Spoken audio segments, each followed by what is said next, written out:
Bismillahirrahmanirrahim. Assalamualaikum warahmatullahi taala wabarakatuh.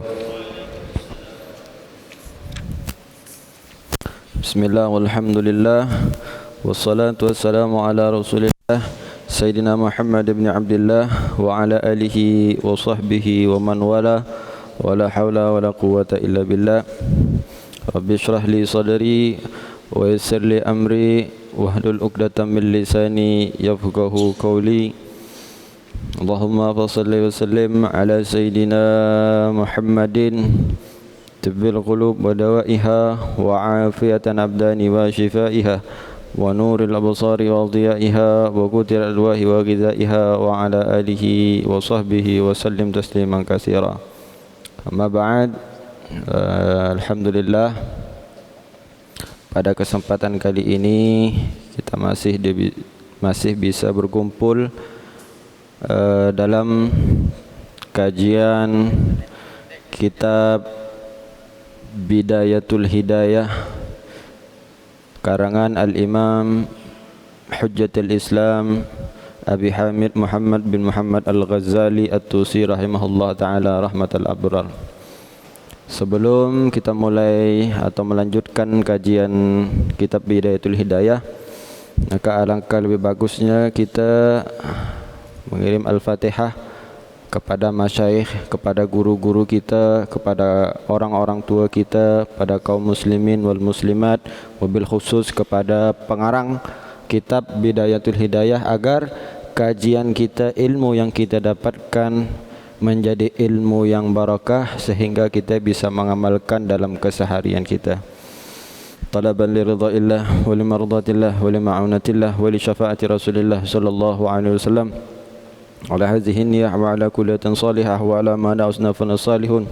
Nawaitu at-ta'alluma wa at-ta'lim wa an-nafa wal intifa' wal hassa wa tamassuki ala kitab Rasulillah sallallahu alaihi wasallam.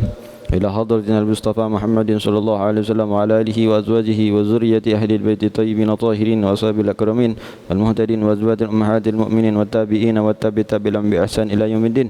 ثم إلى أرواح سادتنا أبي بكر وعمر وعثمان وعلي وسيدنا الحسن وسيدنا الحسين وسيدتنا فاطمة الزهراء وخديجة الكبرى وعائشة الرضا وأزواج رسول الله وسيدنا حمزة وسيدنا عباس وجميع أصحاب رسول الله وأنصار رسول الله المهاجرين والمجاهدين في سبيل الله أجمعين.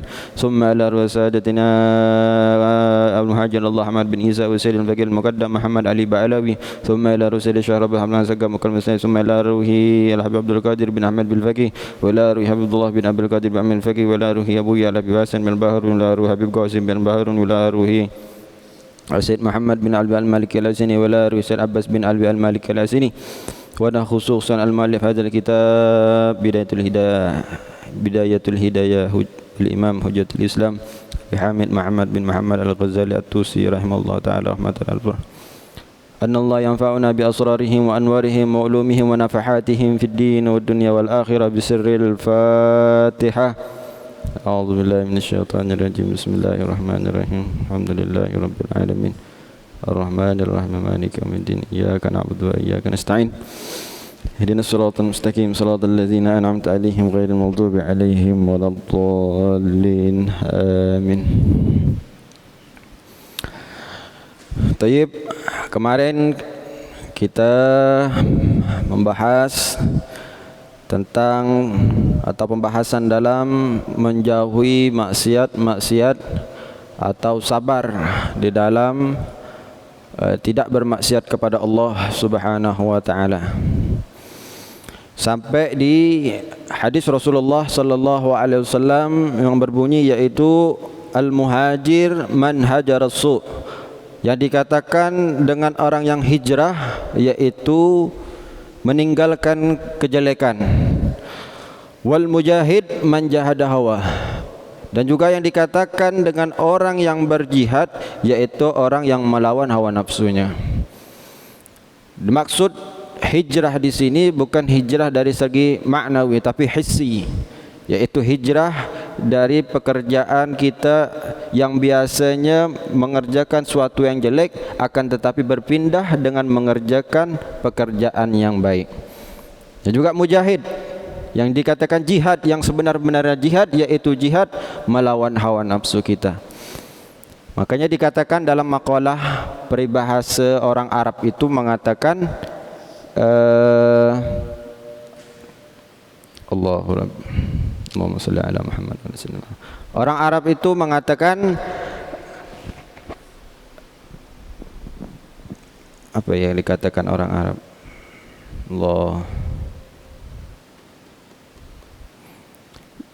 Yang dalam intinya yang berat itu bukan melawan musuh. Yang berat itu bukan melawan musuh, akan tetapi yang berat itu melawan hawa nafsu. Tarkul adawah tarkul adah adawah. Meninggalkan kebiasaan yang jelek itu yang berat. Tarkul adah adawah, itu yang peribahasa orang Arab. Tarkul adah adawah. Meninggalkan suatu yang jelek itu yang berat. Karena tabiatnya manusia ini ada nafsunya. Nafsu pasti mendorong seseorang untuk melakukan kejelekan. Makanya kita harus meminta pertolongan kepada Allah agar apa? Agar nafsu kita ini bisa kita kalahkan. Salah satunya agar nafsu kita itu bisa lemah, itu adalah memperbanyak puasa. Karena nafsu itu bisa kuat karena apa? Karena banyak makan dan minum. Sehingga apa? Kita pengen semuanya. Akan tetapi kita lupa akan kebesaran Allah Subhanahu wa taala. Di sini Al-Imam Al-Ghazali mengatakan wa'lam, dan ketahuilah annaka innama ta'si Allah bijawarihika, apabila engkau bermaksiat dengan anggota badanmu, wahia nu'matun minallahi 'alaik wa amanatun ladaik, dan itu merupakan sebuah kenikmatan dari Allah yang ada padamu dan juga amanat yang ada padamu. Fasta'anataka bi ni'matillahi 'ala ma'siyatin ghayatal kufran, maka mintalah pertolongan, kata Imam Ghazali. Kalau engkau udah melakukan maksiat, minta pertolongan agar apa? Agar engkau tidak terjerumus ke dalam maksiat tersebut. Fasta'anataka bi ni'matillah 'ala ma'siyatil ghayatil kufran, maka mintalah pertolongan bi ni'matillah, dengan nikmat Allah, 'ala ma'siyatin ghayatil kufran, untuk melakukan puncak dari kekafiran. Wa khiyanataka fi amanatin istawda'aka Allah ghayatat tughyan, dan khianatmu dalam amanat yang Allah titipkan terhadapmu adalah sebagai puncak dari maksiat. Fa'adha'uka ri'ayaka, maka sesungguhnya anggota badanmu adalah rakyatmu. Fandur kaifa tar'aha, maka lihatlah bagaimana kamu mengurusi rakyatmu. Imam Ghazali ini beliau berkata, atau dalam kitab ini menjelaskan bahwa anggota badan kita itu adalah rakyatnya. Yang ngurus adalah kita, maksudnya itu hati kita yang ngurus. Maka kata Rasulullah sallallahu alaihi wasallam, fakullukum ra'in, setiap dari kalian adalah pemimpin. Wa kullukum mas'ulun an ra'iyatihi, dan setiap pemimpin akan dipertanggungjawabkan atas pimpinannya. Kata Imam Ghazali, fandur kaifa tar'aha, maka lihatlah bagaimana kita mengurusi rakyat kita ini. Anggota badan kita ini adalah rakyat kita, nanti akan dipertanggungjawabkan di yaumil qiyamah. Maka beliau mengutip hadis, kullukum ra'in, setiap kalian adalah pemimpin, wa kullukum mas'ulun an ra'iyatihi, dan setiap dari kalian akan dipertanggungjawabkan atas apa yang dipimpinnya. Seperti saat ini ya, yang kita ni seorang laki-laki, pasti kita akan dipertanggungjawabkan atas apa? Atas perbuatan-perbuatan anak dan istri kita. Makanya kita wanti-wanti orang-orang yang di rumah untuk tidak semena-menanya melakukan perbuatan-perbuatan yang nantinya yang akan bertanggung jawab adalah kita. Tidak ada istilahnya kata istri akan mempertanggungjawabkan suaminya. Yang adanya adalah suami yang akan mempertanggungjawabkan istri dan anak-anaknya. Maka kita ini dikatakan ra'in, pemimpin. Wa'lam anna jami'i a'dha'ika, bahwasanya semua anggota badanmu yastashhadu 'alaik fi arasatil qiyamah, akan bersaksi di tempat hari kiamat.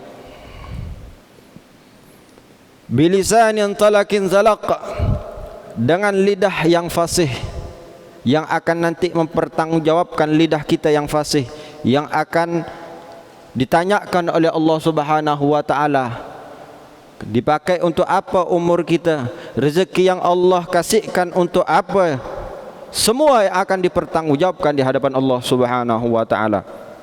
Sampai-sampai dikatakan, kata Imam Ghazali, tafdhahuka bihi ala rusuil khalaik, amal kita nanti, perbuatan yang kita kerjakan sekarang sampai-sampai akan mempermalukan seluruh makhluk yang Allah ciptakan.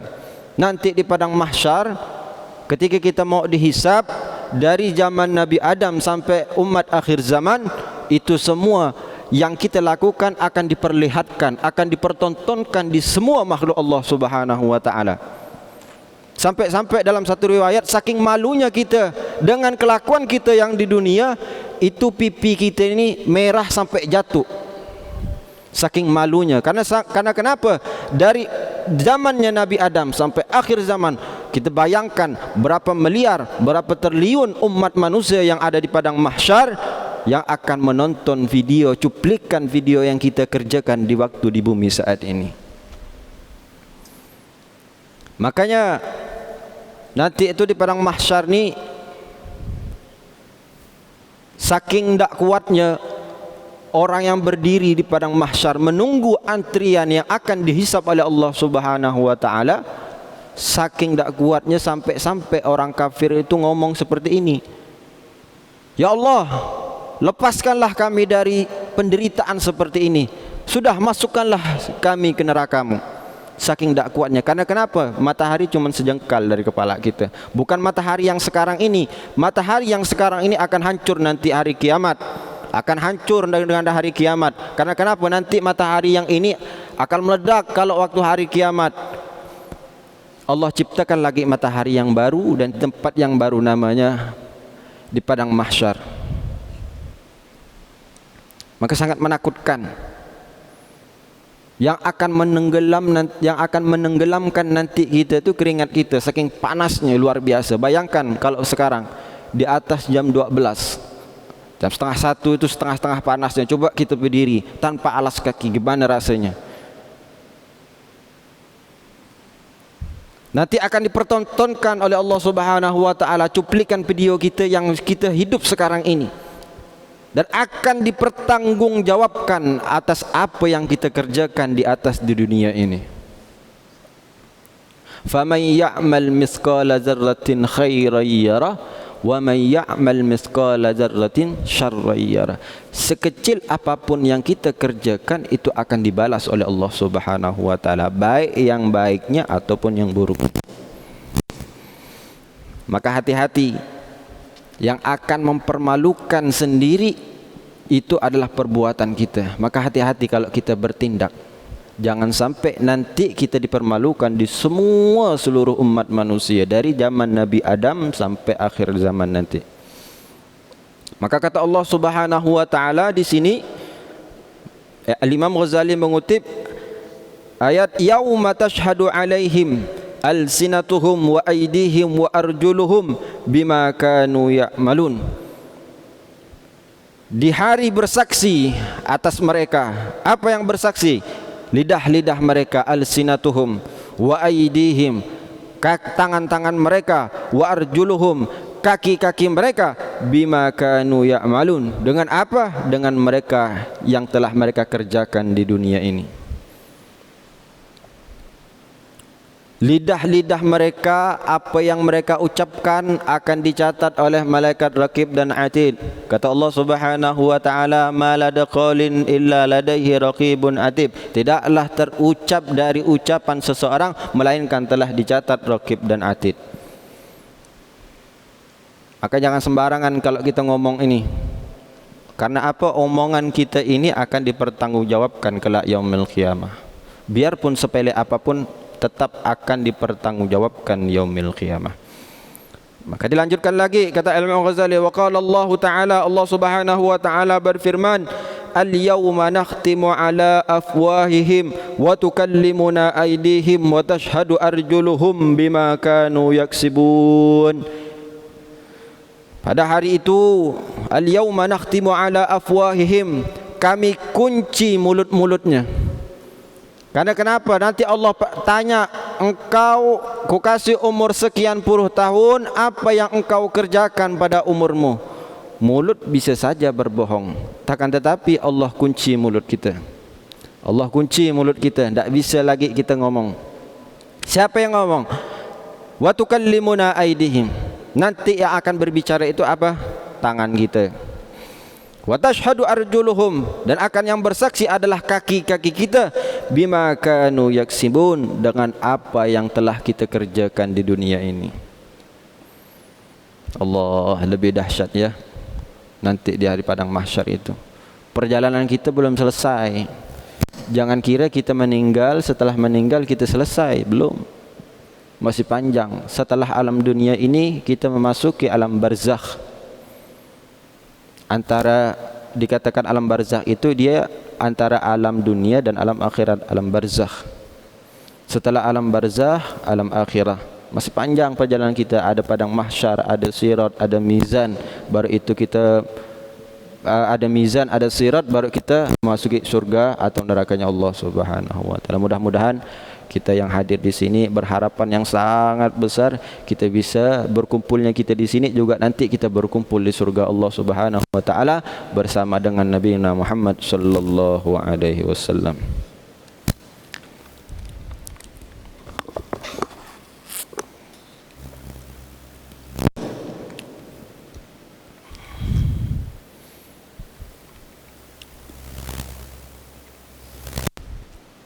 Maka tadi kata Imam Ghazali, anggota badan kita ini merupakan sebuah rakyat kita. Bagaimana kita cara memelihara rakyat kita ini? Tangan kita, kaki kita, mata kita, telinga kita, semua itu adalah rakyat kita. Ibaratkan kata Imam Ghazali itu rakyat kita. Dan nanti akan dipertanggungjawabkan di hari kiamat bagaimana rakyat-rakyat kita ini.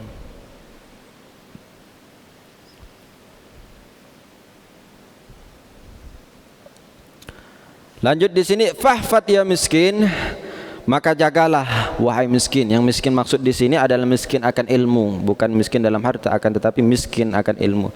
Jami'i badanika minal ma'asi, maka jagalah anggota badanmu dari semua maksiat-maksiat. Khususan, terlebih khusus, a'dha'aka sab'ah, anggota badanmu yang 7. Ini yang 7, terlebih khususnya yang 7 anggota badan kita. Apa aja dia? Fa inna jahannama laha sab'ata abwab. Karena sesungguhnya neraka jahannam itu mempunyai 7 pintu. Likulli babin minhum juz'um maksun. Karena setiap pintu dari neraka tersebut mempunyai bagian-bagian yang sudah tercatat atas 7 anggota badan kita tersebut. Wala yata'ayyanu tilkal abwab, dan tidak harus masuk melewati pintu-pintu illa man asallaha ta'ala bihadhil a'dha'i sab'ah.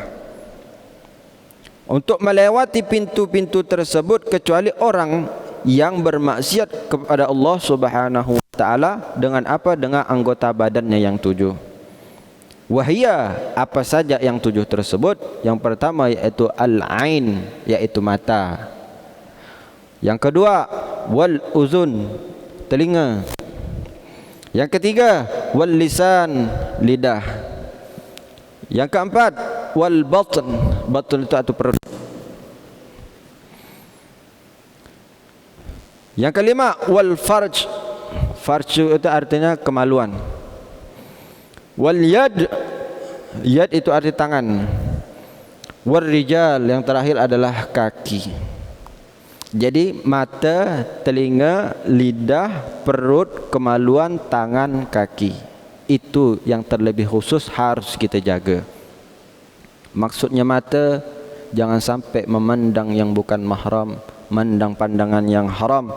Yang telinga mendengarkan ghibah, yang lisan mengunjing sana mengunjing sini. Wal batun, menjaga agar apa? Agar perut kita tidak dimasuki barang-barang yang haram. Karena kenapa?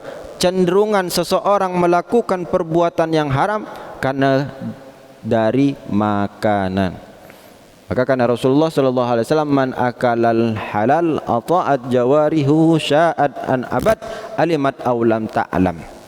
Wa man akalal haram asad jawarihu sya'at an abad alimat aw lam ta'lam. Barang siapa yang makanannya itu halal, maka mau tidak mau anggota badannya itu akan mengerja ketaatan kepada Allah. Dan barang siapa yang makannya itu haram, mau tidak mau, sadar tidak sadar, akan cenderung melakukan maksiat kepada Allah Subhanahu wa taala. Berarti seseorang itu tergantung dalam makanannya. Beribadah kepada Allah itu tergantung apa yang asupan yang dia makan. Kalau jalurnya halal, insya-Allah mudah untuk melakukan ibadah kepada Allah. Akan tetapi kalau jalurnya haram, itu lebih mudah lagi untuk melakukan maksiat kepada Allah Subhanahu wa taala.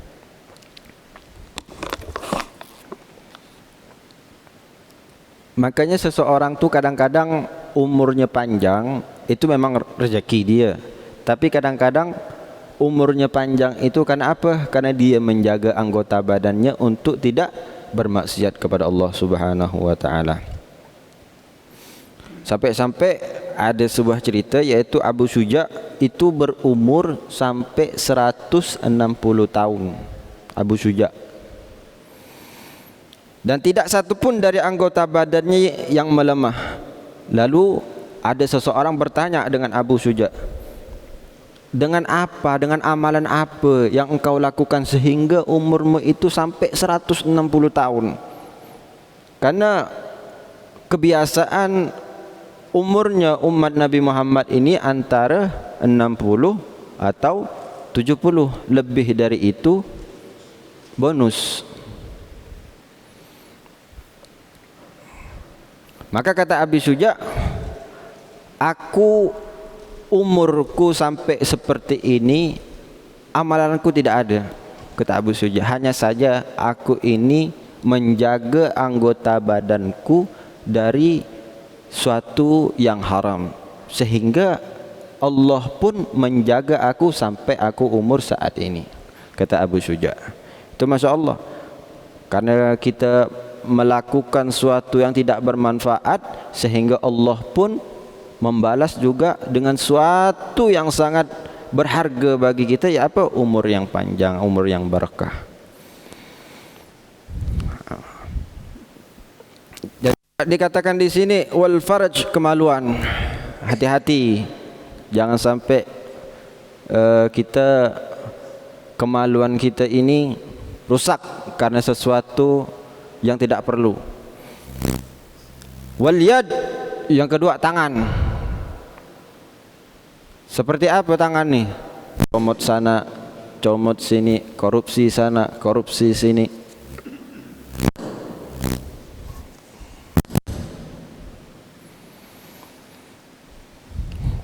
Yang terakhir warijal.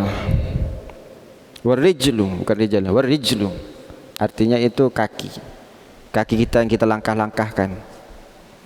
Yang kita langkah-langkahkan ni, kalau kita melangkahnya ke masjid, ke majlis taklim, itu setiap langkah likulli khatwah itu maghfirah. Setiap langkahnya itu akan meruntuhkan, menggugurkan dosa-dosa kita. Dosa yang kecil ya, bukan dosa yang besar. Kalau dosa yang besar itu perlu kita namanya taubatan nasuha. Taubatan nasuha, taubat yang sebenar-benarnya taubat. Kalau cuma dosa-dosa kecil, dengan langkah-langkah kita ke masjid, langkah-langkah kita ke majlis taklim, insya-Allah itu akan merontokkan dosa-dosa kita yang kecil. Ammal ain, adapun mata, ini jelaskan mata ini apa fungsinya. Fa inna ma khuliqat laka litahdiya bihi fid dhulumat. Karena sesungguhnya mata ini diciptakan untukmu, untuk apa? Untuk agar engkau bisa mendapatkan hidayah kepada Allah Subhanahu wa taala. Wa tasta'in biha fil hajat, dan juga mendapatkan di dalam hajat-hajat engkau. Wa tanduru biha ila ajaib malakutil ardi was samawat, dan engkau juga bisa melihat keagungan-keagungan dan keajaiban-keajaiban yang ada di dunia ini maupun yang ada di langit. Wa ta'tabira bima fiha minal ayat, dan juga engkau mengambil pelajaran dengan apa? Dengan tanda-tanda kebesaran-kebesaran Allah Subhanahu wa taala. Fahfadha an arba', maka mata ini harus kita jaga dari 4 perkara. Yang pertama, antanzura biha ila ghairil muhrim, untuk tidak melihat yang haram, au ila suratin malihah wala bi syahwatin nafas, atau kepada sesuatu yang juga dengannya bisa membangkitkan hawa nafsu. Au tanzura bi ila muslim bi anil ihtikar, atau juga memandang kepada seseorang muslim dengan pandangan yang merendahkan. Au tattali'u biha ala ghaibil muslim, atau juga kita memandang dengan pandangan yang bisa aibin muslim. Aibnya orang muslim ini, aibnya saudara kita ini tampak di kita, menimbulkan aib. Jadi kata Al-Imam Al-Ghazali, mata ini Allah ciptakan untuk kita, untuk apa? Agar kita bisa melihat jalan-jalan yang terang, maksudnya hidayah kepada Allah Subhanahu wa taala. Karena apa bahayanya mata ini? Ketika mata ini memandang suatu yang haram, itu cepat masuknya ke dalam hati kita, melekat, cepat melekat di dalam hati kita ini. Makanya kita harus benar-benar menjaga mata kita. Jangan sampai mata kita ini memandang suatu yang haram. Karena cepatnya mata ini, kalau kita pandang, mandangan mata ini cepat masuk ke hati. Beda sama telinga. Telinga masih lama masuk ke hatinya, tapi kalau mata itu cepat melekatnya dalam hati. Karena apa kata ulama? Kalau hati itu bermaksiat, ada maksiatnya kepada Allah, itu ibaratkannya seperti kayu yang ditotokkan paku. Kemudian kita cabut paku dari kayu tersebut, itu adalah bekasnya. Kan gitu kan? Nah, kalau kita notok paku ke kayu itu pasti ada bekasnya. Seperti itu juga hati kalau bermaksiat kepada Allah Subhanahu wa taala.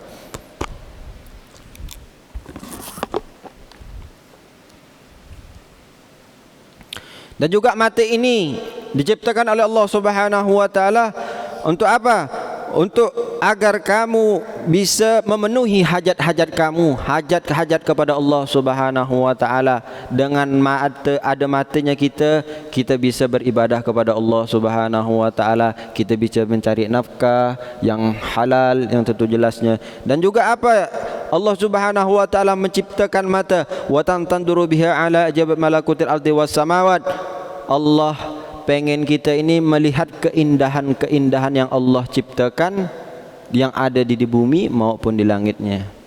Itu bagaimana Allah Subhanahu wa taala menciptakan dunia ini, menghamparkan dunia ini. Lengkap sudah Allah Subhanahu wa taala menciptakan dunia ini, ada gunungnya, ada lautannya, ada daratannya. Coba Allah Subhanahu wa taala menciptakan dunia ini tidak ada lautan. Bisa kita bayangkan gimana caranya kita mau minum tuh, atau mencari ikan untuk makan kita. Allah Subhanahu wa taala tidak menciptakan sumur. Intinya tidak ada air yang di dunia ini. Gimana caranya kita hidup? Tapi Allah Subhanahu wa taala tahu dengan hajat kita, dengan kebutuhan kita, sehingga Allah Subhanahu wa taala menurunkan hujan, ada sumurnya, ada semua yang Allah ciptakan Subhanahu wa taala itu lengkap semua untuk apa? Untuk hajat kita, agar kita bisa beribadah kepada Allah Subhanahu wa taala. Wa ta'tabiru bihal ayat, juga kita bisa mengambil pelajaran dari tanda-tanda kebesaran Allah Subhanahu wa taala, baik yang di bumi maupun yang di langit. Kita bisa mengambil pelajaran-pelajarannya. Oh ya, alhamdulillah Allah Subhanahu wa taala menciptakan kita seperti ini. Kita syukuri. Karena kata Allah Subhanahu wa taala, la in syakartum la azidannakum. Kalau kalian bersyukur, Allah akan tambah nikmat tersebut. La azidannakum. Menurut kaidah ilmu nahwu, la azidannakum itu ditambah la, itu mengartikan bahwa kalimat tersebut benar-benar akan terjadi. La azidannakum, akan Allah balas, akan Allah tambah kalau kalian bersyukur atas nikmat Allah Subhanahu wa taala. Wala in kafartum, akan tetapi kalau kalian ingkar terhadap nikmatku, kata Allah Subhanahu wa taala, inna azabi lasyadid, sesungguhnya azabku, kata Allah, sangatlah pedih. Nah, tinggal 4 menit. Sampai di sini mungkin ada yang bertanya atau yang kurang paham. Boleh ditanyakan sampai di sini. Karena tinggal 4 menit.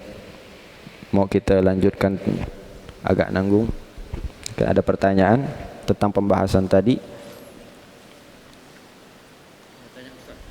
Boleh?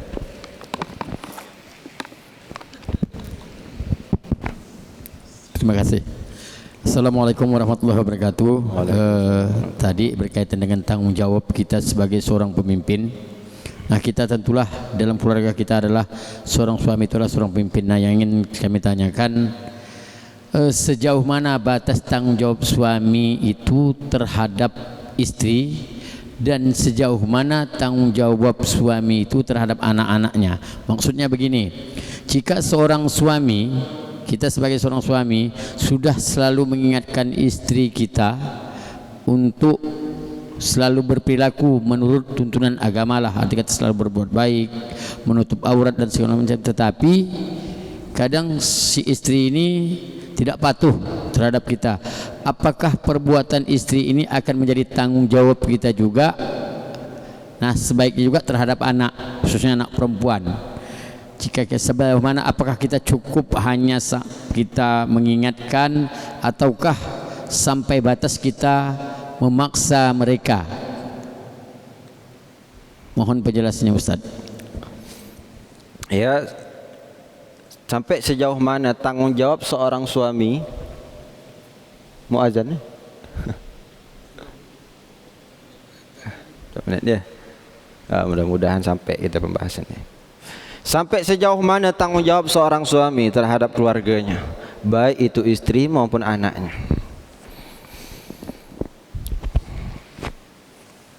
Ketika seseorang sudah melafalkan ijab kabul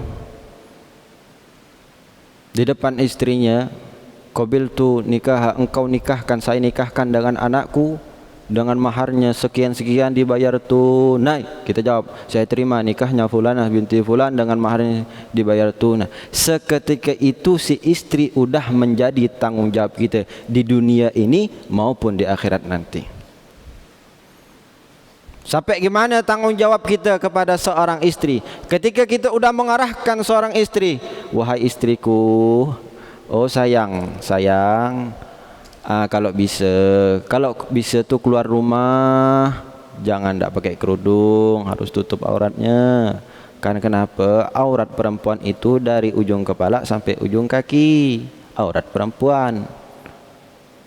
Oh gitu ya bang. Kemudian sang istri ini membantah, Kita kerja, kita keluar dari rumah, kita tidak tahu keadaan istri. Tiba-tiba istri dipandang oleh orang yang bukan muhrimnya, menimbulkan hawa nafsu kita, sehingga pandangan tersebut membuat dia dosa, sehingga memampukan dosa. Itu istrinya mendapatkan dosa, dan juga kita sebagai seorang suami juga mendapatkan dosanya. Allah Ta'ala a'lam bishawab. Nanti kita lanjut lagi Pak Adi ya.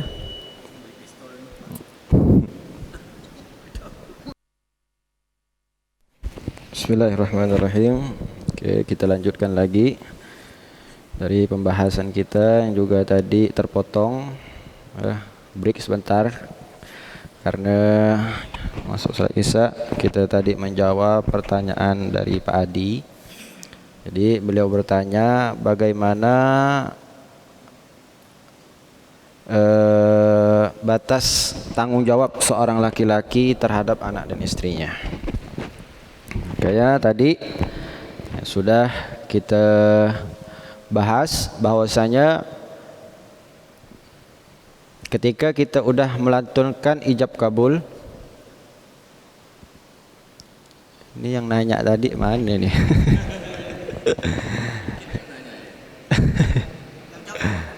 Jawab tadi nanya dia hilang lagi.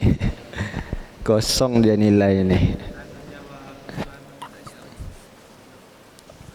Oke, tadi Pak Adi itu nanya bagaimana tanggung jawab seorang laki-laki terhadap keluarganya. Karena di sini kan tadi disebutkan dalam hadis kullukum ra'in wa kullukum mas'ulun an ra'iyatihi. Setiap dari kalian adalah pemimpin, dan setiap apa yang dipimpin akan dipertanggungjawabkan atas apa yang dipimpinnya. Maka batasnya sebagaimana? Sampai ke mana batas seorang laki-laki ini dalam membina keluarganya? Ketika kita udah melantunkan ijab kabul, seorang imam udah kau nikahkan dengan putriku dengan ini, kita jawab qabil tu nikah atau tazwijaha bimahril mazkur. Itu kalau bahasa Arabnya. Kalau bahasa Indonesianya terima nikahnya fulanah binti fulan dengan maharnya sebatuk cincin emas dibayar tunai. Itu orang sah. Seketika itu juga seorang perempuan atau istri kita menjadi tanggung jawab kita di dunia maupun di akhirat nanti. Sampai mana batasnya ketika kita ini menjadi bertanggung jawab? Dikatakan seorang laki-laki sampai gimana? Jangan saja kita ini memberi kepada keluarga kita hanya karena nafkah. Ya. Kita jauh misalkan merantau dari luar kota, kita kirim tiap bulan, tapi kita tidak tahu keadaan anak istri kita gimana.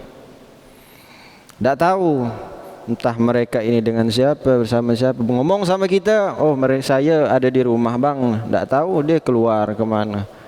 Itu menjadi tanggung jawab kita, dan juga menjadi jariahnya dia itu kembali kepada kita. Karena kenapa? Kita ini adalah pemimpinnya.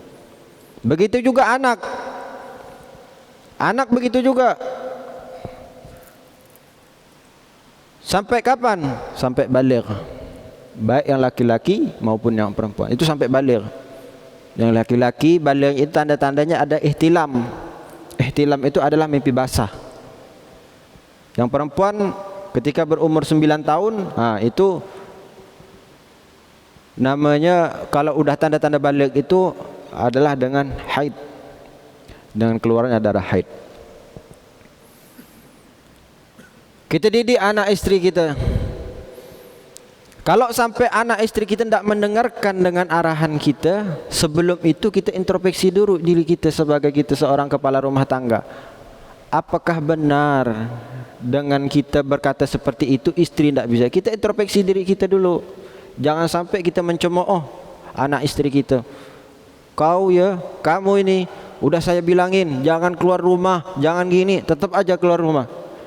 Kita introspeksi dulu, apakah kita ini kalau keluar rumah juga hendak permisi dengan anak kita atau dengan istri kita. Jangan semena-mena kita ini seorang laki-laki. Tidak boleh. Itu kita menzalimi istri kita. Tidak boleh. Jangan kita sangka mengasuh anak itu tanggung jawab istri. Yang di dalam Islam itu yang sebenarnya yang mengasuh anak itu, ketika kita udah punya anak, itu yang sebenarnya yang mengasuh adalah seorang suami, tanggung jawab suami. Ah, ini omong kita aja. Jangan sampai istri kita tahu, bahaya. Ini omong kita saja. Sharing biasa. Kalau sampai istri kita tahu, udah, tak bakal ada berasap kompor di rumah tuh. Abang ni bang masak bang, bukan saya bang, tanggung jawab abang bang. Tadi ustaz tuh, dia ngomong bang itu. Sebenarnya tanggung jawab kita sebagai suami. Jangan kita salah, kan? Dikarenakan kita bertanggung jawab mencari nafkah, kewajiban kita mencari nafkah, akhirnya kita embankan amanah ini kepada istri kita. Amanah tersebut. Tuh, sampai di situ. Kemudian kita tegur istri kita, jangan sampai ya dek, kau melakukan itu ini, jangan sampai ya nak, kamu melakukan pekerjaan ini yang ini. Karena kenapa? Nanti abah yang tanggung jawab dosa-dosamu. Kalau dia masih mengerjakan, nah itu udah tanggung jawab dia. Karena kenapa? Kita sudah mengasih dia arahan-arahan. Apabila dia mengerjakan, itu udah terserah dia, bukan tanggung jawab lagi. Karena kenapa? Seandainya pun nanti di yaumil qiyamah itu akan ditanya sama Allah Subhanahu wa taala, kita juga mempunyai jawaban. Karena malaikat raqib dan atid akan pasti mencatat perkataan kita tersebut. Paham ya? Sampai di situ. Makanya anak dan istri kita ini menjadi tanggung jawab nanti di yaumil qiyamah. Maka kata Nabi SAW, awwalu ma yata'allaku birrajuli yaumil qiyamah ahluh. Yang pertama nanti yang akan dipertanyakan di Allah Subhanahu wa taala tentang diri kita apa? Ahlu, keluarganya. Bagaimana kita mengurus keluarga kita? Sampai-sampai ada suatu cerita, ada suatu kisah. Nanti itu di hari kiamat nih, orang-orang udah ditetapkan semua masuk surga, masuk neraka.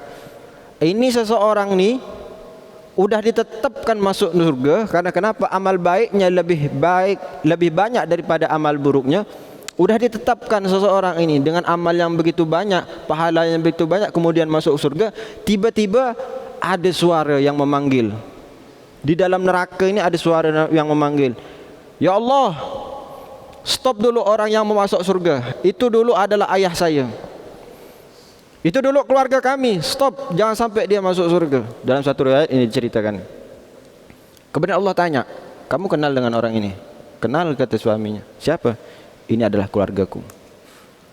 Dibalikkan lagi, kenapa kamu sampai menstop orang ini? Karena apa sebabnya? Maka kata seseorang tersebut, karena dia dulu melakukan suatu kebaikan untuk diri dia, sedangkan kami ini tidak dia ajarkan untuk agamanya, tidak diarahkan untuk agama. Sampai kami ini memakan suatu yang haram, sedangkan kami tidak mengetahui. Ya, itu dah satu riwayat. Bahkan ini saking apanya, saking menjaganya seorang suami terhadap anak dan istrinya. Nah, itu. Makanya ada amalan. Nah, ini di penghujung kajian ada amalan. Saya kasih amalan dan juga saya dapat dari guru saya, agar anak dan istri kita itu nurut sama kita, terutama anak lah, ya, anak kita ini. Maka saya sarankan kepada bapak-bapak, kalau udah ada anak itu udah besar, jangan sampai lulus SMA, sampai lulus SD udah masukkan ke pondok. Jangan sampai lulus SMA. Sekarang ini kejam, keras, yang lemah tindas. Mau tidak mau anak-anak akan pasti ikut. Hati-hati, karena mereka sebuah tanggung jawab kita. Jangan sampai kita menyesal di akhir kemudian. Biarpun kita jauh, yang penting kita pesankan kepada istri kita, dek, sayangku, kalau udah anak seumur segini, udah lulus SD, udah masukkan ke pondok. Jangan dipikirkan, kita cuma kirim biaya, masukkan dia ke pondok. Jangan takut, insya Allah pasti mereka ini akan menjadi orang. Jangan takut. Oh nanti gimana dalam pekerjaan mereka? Nanti kan pondok kan tidak mengeluarkan ijazah. Jangan ditakutkan. Allah semua yang ngatur. Bahkan kata Al-Imamul Haddad, Al-Habib Abdullah bin Ali Al-Haddad itu mengatakan, innallah yatakaffala ala talabul ilm rizquha. Allah akan menjamin rezekinya orang penuntut ilmu. Ya, Allah akan menjamin rezekinya orang penuntut ilmu. Nuntut ilmu yang di sini, yang dimasukkan di sini adalah ilmu agama. Ilmu agama, bukan ilmu yang yang dipelajari yang di SMA maupun di SMP, tapi ini yang khusus ilmu agama. Baik, ada tips ya, nanti saya tulis. Kalau misalnya amalkan silahkan. Saya dapat ijazah dari guru saya agar terutama anak kita nurut sama kita, dan juga dia terhindar dari fitnah. Ini amalan.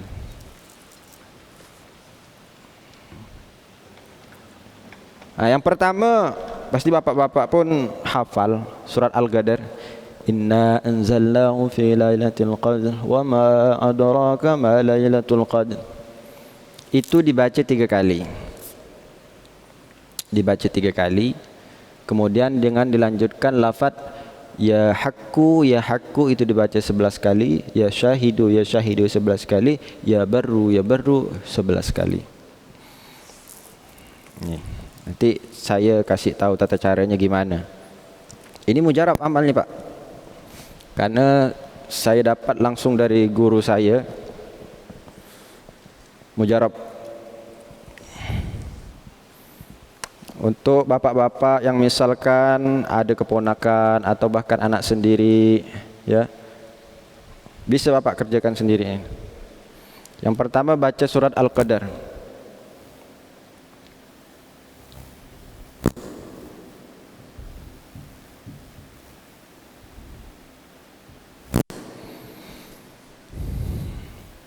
Itu 3 kali ya, 3 kali. Kemudian dilanjutkan dengan bacaan ya, nah ini nih, hakku.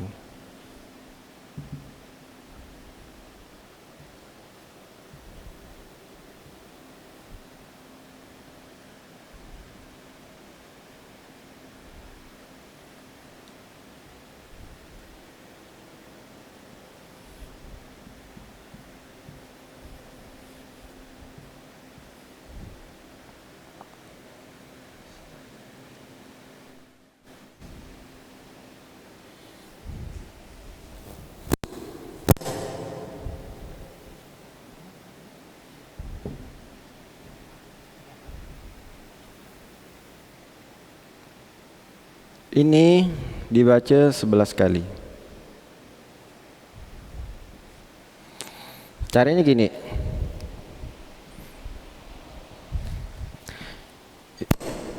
Kalau anak kita kecil ya, kalau anak kita lagi kecil, masih kecil, ini mujarab amalannya.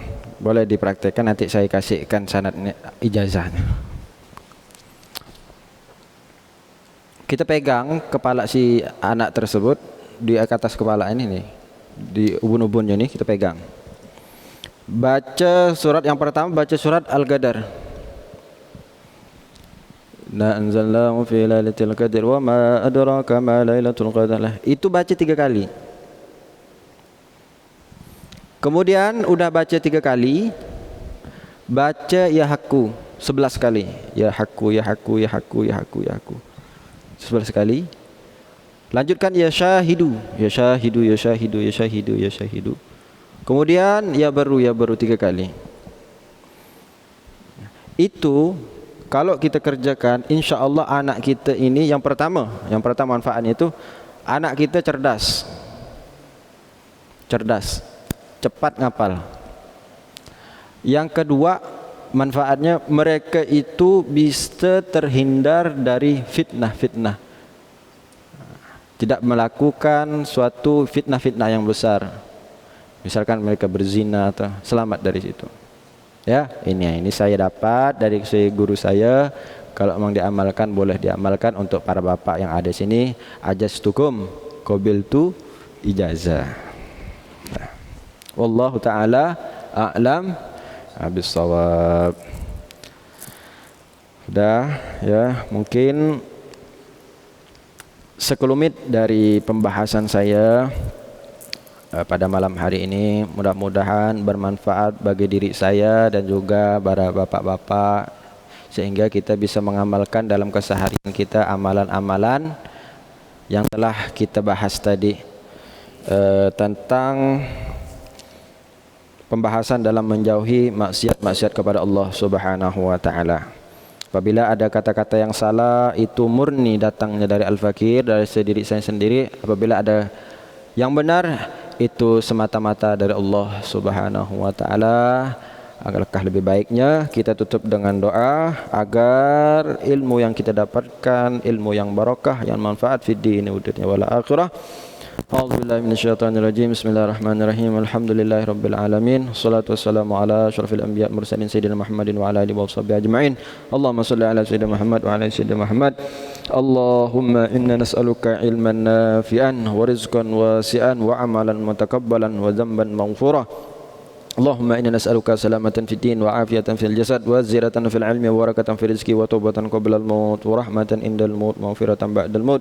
Allahumma hawwin alaina fi sakaratil maut wan najata minan nar wal afan lil hisab wa amana minal adab wa nasiba minal jannah wa razaqna nadhara ila wajhikal karim.